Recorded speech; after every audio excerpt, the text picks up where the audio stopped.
November 9th, 2024. Daily Bread. Passage: 2 Samuel, chapter 19, verse 1 to verse 23. Key verse 13. Title: David forgave his enemies. Joab was told, "The king is weeping and mourning for Absalom." And for the whole army, the victory that day was turned into mourning, because on that day the troops heard it said, "The king is grieving for his son." The men stole into the city that day, as men steal in, who are ashamed when they flee from battle. The king covered his face and cried aloud, "O my son Absalom! O Absalom, my son, my son!" Then Joab went into the house to the king and said, "Today you have humiliated all your men, who have just saved your life and the lives of your sons and daughters, and the lives of your wives and concubines. You love those who hate you, and hate those who love you. You have made it clear today that the commanders and their men mean nothing to you. I see that you would be pleased if Absalom were alive today, and all of us were dead. Now go out and encourage your men.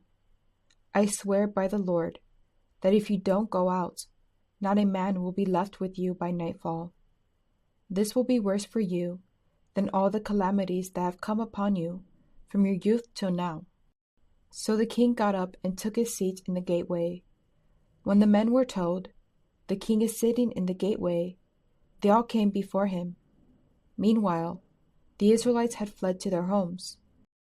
Throughout the tribes of Israel, all the people were arguing among themselves, saying, "The king delivered us from the hand of our enemies.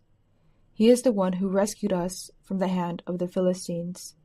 But now he has fled the country to escape from Absalom. And Absalom, whom we anointed to rule over us, has died in battle. So why do you say nothing about bringing the king back?" King David sent this message to Zadok and Abiathar the priest. "Ask the elders of Judah, why should you be the last to bring the king back to his palace, since what is being said throughout Israel has reached the king at his quarters? You are my relatives, my own flesh and blood. So why should you be the last to bring back the king? And say to Amasa, are you not my own flesh and blood? May God deal with me, be it ever so severely, if you are not the commander of my army for life in place of Joab." He won over the hearts of the men of Judah, so that they were all of one mind. They sent word to the king, "Return, you and all your men." Then the king returned and went as far as the Jordan. Now the men of Judah had come to Gilgal to go out and meet the king and bring him across the Jordan. Shimei, son of Gera, the Benjamite from Bahurim, hurried down with the men of Judah to meet King David. With him were 1,000 Benjamites, along with Ziba, the steward of Saul's household, and his 15 sons and 20 servants. They rushed to the Jordan, where the king was. They crossed at the ford, to take the king's household over, and to do whatever he wished. When Shimei, son of Gera, crossed the Jordan, he fell prostrate before the king, and said to him, "May my lord not hold me guilty. Do not remember how your servant did wrong on the day my lord the king left Jerusalem. May the king put it out of his mind. For I your servant know that I have sinned. But today I have come here as the first from the tribes of Joseph to come down and meet my lord the king." Then Abishai, son of Zeruiah, said, "Shouldn't Shimei be put to death for this? He cursed the Lord's anointed." David replied, "What does this have to do with you, you sons of Zeruiah? What right do you have to interfere? Should anyone be put to death in Israel today? Don't I know that today I am king over Israel?" So the king said to Shimei, "You shall not die."